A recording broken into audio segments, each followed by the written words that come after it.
Hello, this is Bill King reporting live from WEFTEC 2016 down in New Orleans.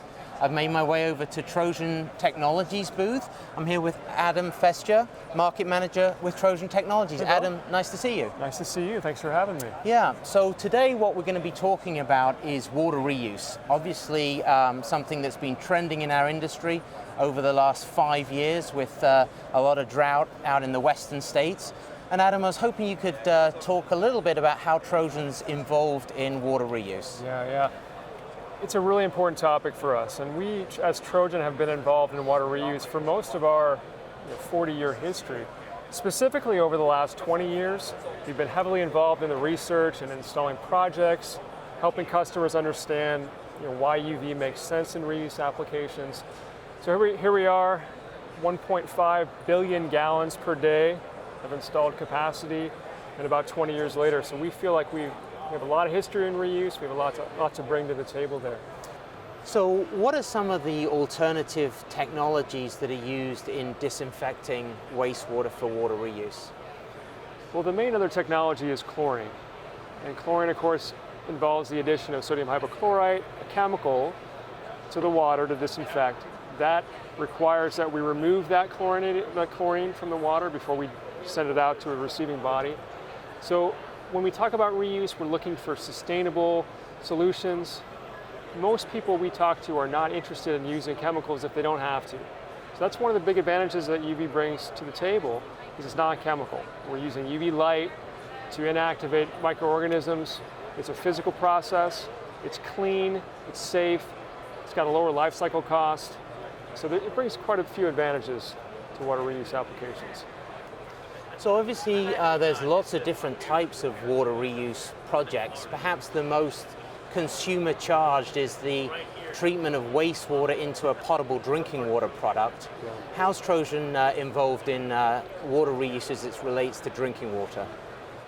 I think this is an area that we're most proud to be involved in. It is certainly an emerging area as drought continues to get worse.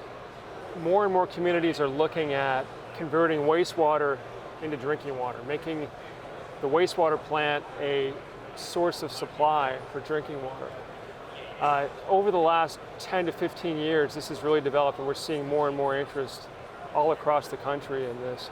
For example, Big Spring, Texas, that is the first direct potable reuse project in North America. They're actually taking highly treated wastewater, they're injecting that into the feed line of their drinking water plant. So it's direct reuse of highly treated wastewater. And they've had great success from a public relations standpoint. The public's very supportive of that scheme to produce more water, and they need it. Their reservoirs were down to very, very low capacity. So this is going to get more and more interest as we get more and more challenged from a water scarcity perspective. Sure.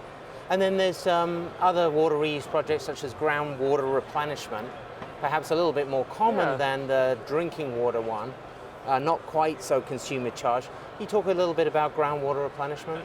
Yeah, what you're talking about is the difference between direct potable reuse and indirect potable reuse. And we've been involved in numerous indirect potable reuse projects over the years.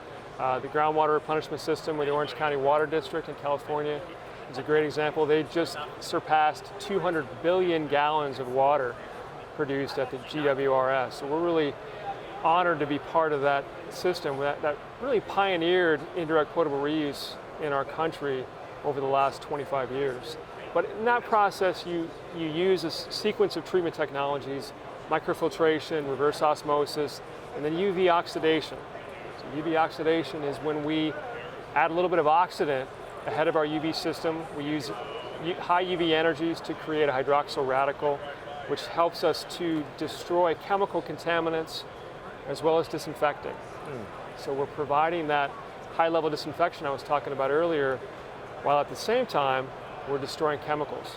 And that was very important to Orange County Water District. It's very important to the other indirect potable reuse projects in California, Texas, Florida, where we see a lot of interest in that. Yeah, it's really interesting where your technology sort of adapts just a little bit to basically what you're treating. Where are we going to be in, say, 10 years with water reuse? What does that look like to you? I think that in 10 years, the yuck factor will be overcome.